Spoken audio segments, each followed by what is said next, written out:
In 2012, Sam and I quit our 9-to-5s to go on an epic road trip across the southern states of America to learn about the secrets of American barbecue and to meet Dolly Parton. So there may be loads of people in the room here today that have thought about quitting their 9-to-5 and setting up their own business. So we're going to talk you through, in 3 years, how we went from a small, teeny tiny little pop-up restaurant to a permanent bricks and mortar with absolutely no investment, with absolutely no clue about how to run a business, and absolutely nothing we knew about the food industry. Cool. So to start at the beginning, I was a graphic designer working here in Cardiff. I'd worked for a bunch of agencies and eventually landed a job up in London as a creative director.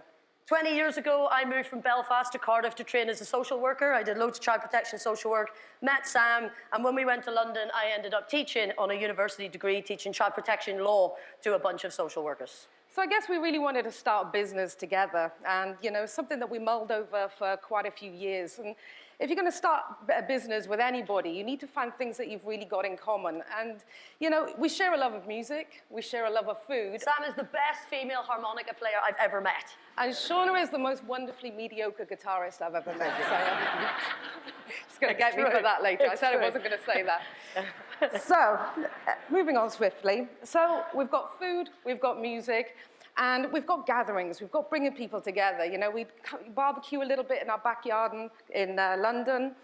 And we understood that barbecue, American barbecue in particular, fitted in this triangle. So food, music, people, barbecue. And so that was it. That was the epiphany moment. We decided to go on a road trip and to get under the bonnet of what American barbecue really is. So, American barbecue, very different to British barbecue. On how many times you've been around your friends on that one day of sun that we get every year, that's the British summer, and you light the biggest fire that you possibly can, and all your friends, you're dousing all of the coals with lighter fluid, and then we put a teeny tiny little bit of chicken on it, and we wonder why it's burnt on the outside raw in the middle. That's British barbecue, that's not American barbecue. American barbecue is taking huge cuts of meat, putting them in a smoker or a pit for a really long time at a really low temperature. So I guess the main difference is direct and indirect heat, right? So you're cooking a piece of meat over coals, that's grilling. You're cooking meat only with the residual heat of smoke, and that's barbecue or American barbecue. So this guy is a pit master, or as we like to call ourselves, pit mistresses. There are no pit mistresses in America because American barbecue is almost entirely male-dominated.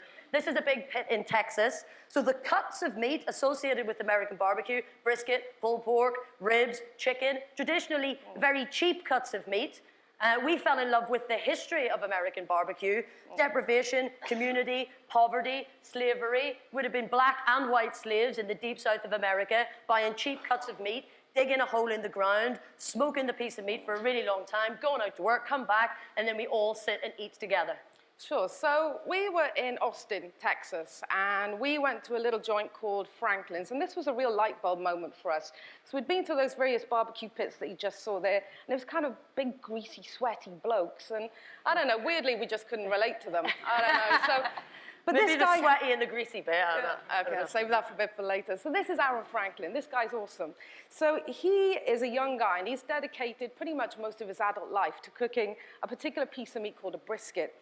And his idea and his approach and his values and his principles we found really inspirational. So he sourced ethical meat, which is kind of unheard of on a really indigenous traditional barbecue scene.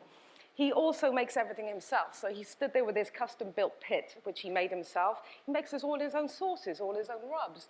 And I was just like, wow, that's something we can really get behind.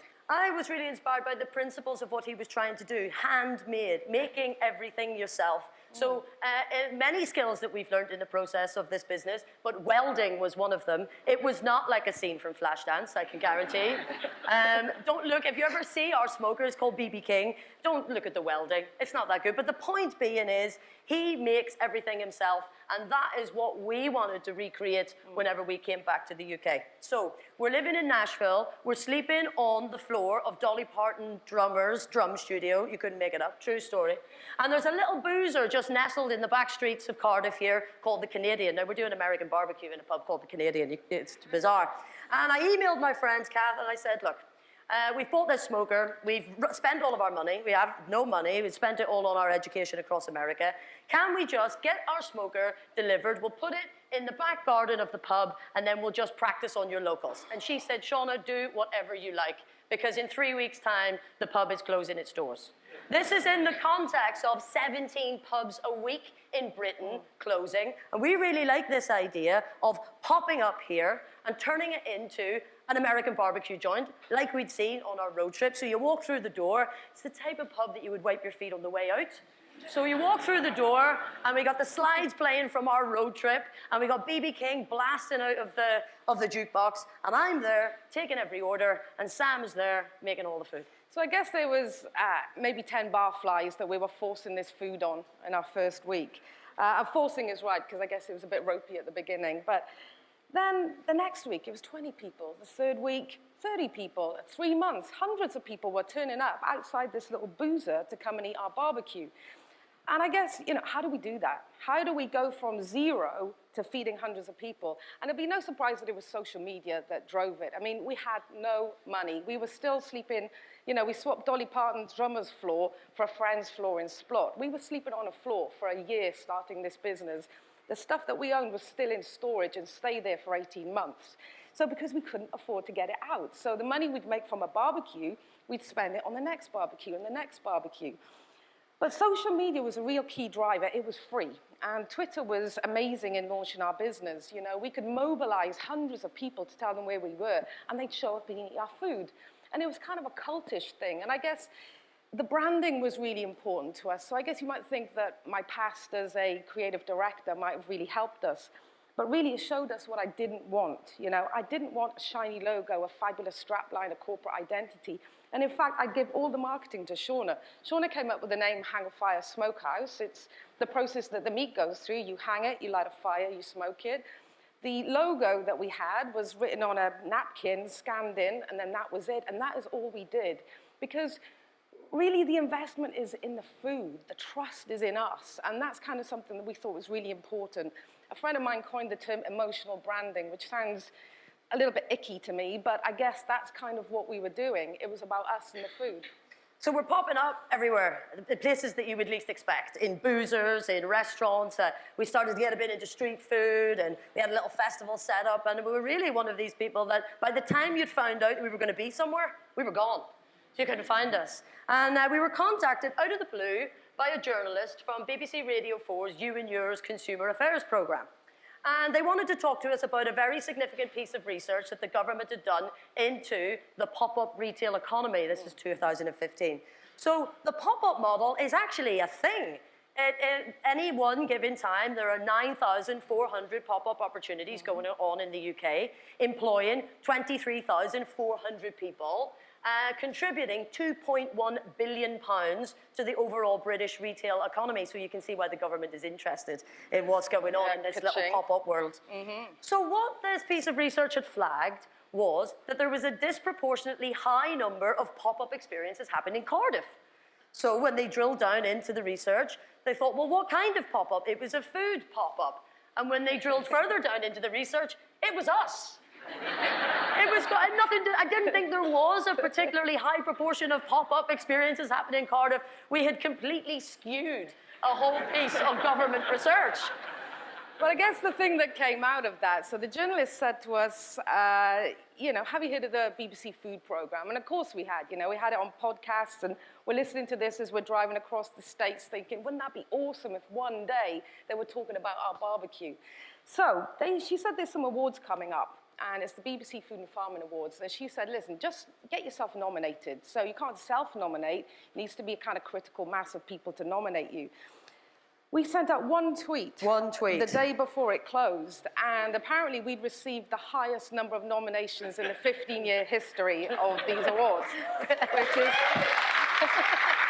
I have to say, I think our mums did about 100 each. But I think the people that we're nominating is what we call in Hang Fire, customer friends. People that start as customers and end up as friends. I can see you. You're in the audience today. We've got a very personal connection with our customers. So from that one tweet, we had the highest number of nominations ever in the 15-year history of the awards. And guess what? We won. This is our life-changing chopping board. Yeah, so the award is a chopping board, which is really awkward when you've got a street food stall and you need somewhere to cut a vegetable. So this picture, we're actually deathly hungover because it's the day after we won the award. So absolutely no rest from the wicked. We'd come and no pupils either. I don't think. From the award ceremony straight onto the street food stall. So this is where our lives really changed. This was 2 years into our little business, this sort of very underground following that we had created. We'd won the BBC Food and Farming Awards, and as we were there on the night, we were approached by a woman who was a publisher who said, "Have you ever thought about writing a cookbook?" No, we never thought about writing a cookbook. I guess I probably had about 50 recipes, so I pitched the idea of a cook pamphlet. And wondered how that would fly, really easy to print, fast to distribute. And so, in all seriousness, we thought about this. We thought, a cookbook? I don't know. I don't really feel like I just want to write a cookbook just because. And I said to Shauna, why don't we just myth bust this whole idea about American barbecue? Why don't we tell every single story? Why don't we show people how they can go from a standing start to where we are now, which was kind of unheard of. It's a bit of a secretive industry, American barbecue in general, but we literally wanted to blow it open and tell you everything that we knew.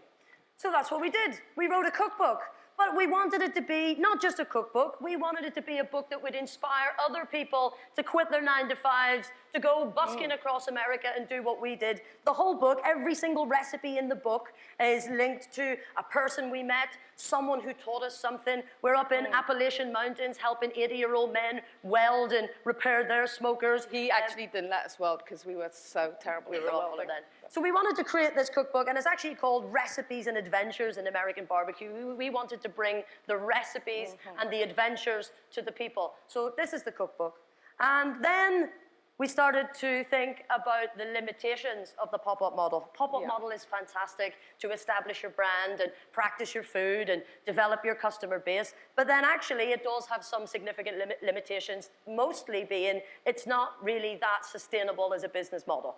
Because if I'd have broke my arm and Sam had broke her leg, we wouldn't have had a business. So we needed to create something more sustainable. So we're at a crossroads of we either go into food manufacturing, and I didn't really fancy standing in a factory unit in wellies and a beard snood. And I guess, the thing is our customers, as much as they loved us, were sick of us driving up to Caerphilly Mountain in the rain to get a pulled pork sandwich. So our customers are saying, girls, we love you. You've convinced us. Just please make your food more accessible. So we decided to bite the biggest bullet that we've ever bitten. And here we are now in our permanent residence in our beloved seaside town of Barry. Barry is a little seaside town. Barry is an absolutely beautiful place. This particular building is an 1883 Grade 2 listed pump house with the biggest handmade chimney in Wales. You couldn't make it up for a smokehouse. And a lot of people say, why did you end up in Barry? We say, because Barry chose us. In the 80s and 90s, when the coal mines in Wales were closing, this was once the beating heart of the coal distribution industry. Barry was the biggest exporter of coal in the world. But in two decades of decline meant that it was 2 decades of decline for the people of Barry. And I guess the important thing is you have to look at the roots of this food as well. It's that social deprivation. It's that needing to feed the hungry hordes. It's being nestled somewhere where food is really important. And we thought it was important to bring this ethically produced food, made with love, a ton of love, to Barry as opposed to a big city. There's plenty of good eats in Cardiff, and there's plenty of opportunities for us to be here too.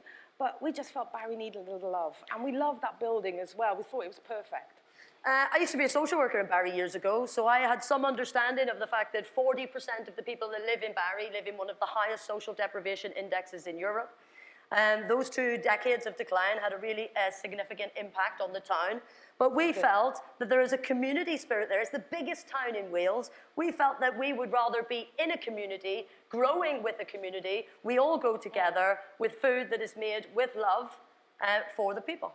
So I guess the thing to think about, if you want to start your own business, if you want to go pop up to permanent or whatever you're thinking of, or to meet Dolly Parton, that's still a thing. still a thing. So just think about the things you love, you know? I mean, a triangle really helped us think about it because that thing in the middle is where we are right now. It was the food, it was the music, and it was the love of bringing people together. So yeah, make your own triangle, people. Quit your 9 to 5! Thank you. Thank you.